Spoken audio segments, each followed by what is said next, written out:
Au sortir de la guerre, le village de Beren est exsangue. 80% des bâtiments sont endommagés, alors qu'une autre bataille commence, la bataille du charbon. Pour produire 17 millions de tonnes par an, il faut de la main-d'œuvre et il faut la loger. En 1952, les Houillères ont un urgent besoin de 10 000 logements pour remplacer les baraquements en bois, mais aussi pour loger les nouveaux immigrants. Beren a tout pour plaire. Un immense coteau en pente exposé plein sud et la proximité des mines pour réduire les coûts de transport de la main-d'œuvre. Beren Cité a tout pour déplaire au village. Des pâturages cédés bon gré mal gré pour une bouchée de pain, un habitat moderne, une population cosmopolite. « Ta cité, tu la mets le plus loin possible du village », avait demandé le maire de Beren à l'urbaniste des Houillères au début des années 50. Le divorce entre village et cité était consommé avant même que l'union n'ait été célébrée. C'est au lendemain des moissons de 1955 que débutent les travaux pour la construction de 1100 logements. Le rythme est rapide grâce aux immeubles construits pour certains de part et d'autre du chemin de grue et au procédé de préfabriquer Camusditch. Une usine est construite à Marino, à quelques kilomètres de là, et fin 1957, la cité est terminée. Elle accueille ses premiers habitants, parmi eux 1540 enfants en âge d'être scolarisés. Beren Cité aurait dû s'arrêter là, mais très rapidement une deuxième tranche voit le jour avec 1500 logements supplémentaires. Une tranche qui se termine en 1960. Les logements modernes répondent aux normes HLM en vigueur et ne dépassent pas une densité de 35 logements à l'hectare quand 50 sont possibles. En 5 ans, la commune est passée de 500 à 10 500 habitants. Beren Cité a ses quartiers Beren 1, Beren 2, Beren 3, Beren 4, ses centres commerciaux, ses centres sociaux, sa tour, le seul immeuble qui n'abrite pas d'ouvriers mineurs, mais des instituteurs. Il faut dire qu'il y a alors plus de 2600 enfants en âge d'être scolarisés, soit 90 classes. La tour devient le beffroi d'une ville fermée, construite comme si elle pouvait se suffire à elle-même. Mais le travail est extérieur, et les services publics aussi. La mairie est au village. Il y a désormais irrémédiablement deux Beren, Beren Village et Beren Cité. Même la route nationale est déviée, Beren Cité se contourne, se ghettoise. À la fin des années 60, Beren compte 12 000 habitants. La cité remplit sa fonction première, loger les mineurs et leurs familles. Beren vit au rythme du travail, des marchés, des associations.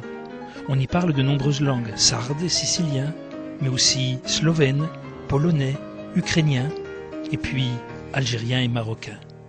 Mais Beren stagne, avec un destin lié à celui de la mine, qui malgré quelques sursauts, ralentit inexorablement sa production.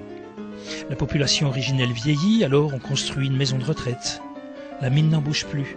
75% des foyers ne sont pas imposables. La jeunesse explose parfois. Beren souffre de sa réputation. Quelques lotissements viennent compléter la cité pour tenter de retenir ceux qui ont envie d'ailleurs. Beren attend la fin du siècle. Le début des années 2000 marque un tournant. Les derniers puits de mine ferment.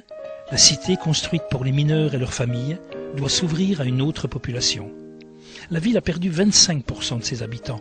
La ville tout entière doit s'inventer un nouveau destin, collectif cette fois, où village et cité ne s'opposent plus. La nouvelle mairie sera le symbole de ce changement. Elle sera construite entre la cité et le village pour rassembler. L'ancienne mairie réhabilitée devient maison de quartier. Le village est un quartier de Beren, comme la cité. Cette nouvelle mairie annonce d'autres programmes de construction, comme le boulodrome aux 32 pistes, ou programmes de démolition, comme le quartier Saint-Nabor. Ces travaux portent en filigrane ce que sera le projet de rénovation urbaine des années 2007-2015 pour créer enfin une vraie ville, 60 ans après. La cité est à l'écart, refermée sur elle-même. Il faut la désenclaver, en ouvrant de nouveaux accès, en créant de nouvelles routes pour la relier aux nouvelles zones d'activité, dont une partie est déjà en zone franche urbaine. La cité et le village sont dos à dos. Il faut les rassembler en créant un cœur de ville avec ses commerces et ses services. La commune doit séduire. Il faut la doter d'équipements dignes d'une ville moderne. Le programme a déjà commencé avec la réhabilitation du COSEC, la création d'une maison des services, maison pour l'emploi et cyberbase pour réduire la fracture numérique. Il se poursuivra avec la bibliothèque de 25 000 ouvrages dans ce qui fut l'église nomade, aujourd'hui désacralisée. Les habitants doivent se sentir bien chez eux. Alors il faut délimiter l'espace public pour le distinguer de l'espace privé, et là aussi, les travaux ont déjà commencé. La cité est un empilement de logements sociaux des années 50. Il faut les rénover. Le programme a débuté depuis 2005 et plus de 1000 logements ont été réhabilités. Mais il faut aussi diversifier l'offre, ouvrir de nouveaux espaces qui permettront de créer de petits locatifs, des maisons individuelles pour accéder à la propriété, des maisons en bande, des papilofts. Des logements ont commencé à disparaître, il y en aura plus de 500, mais plus de 150 vont être construits pour faire naître de nouveaux quartiers. La tour vieillissante va elle aussi disparaître, pour laisser place à des commerces de proximité, ce qui contribuera aussi à modifier l'image de Beren. L'Agence nationale pour la rénovation urbaine a approuvé une grande partie de ce programme et participe à son financement. La signature de la convention entre tous les partenaires le 8 juin 2011 marque le nouvel acte de naissance de Beren.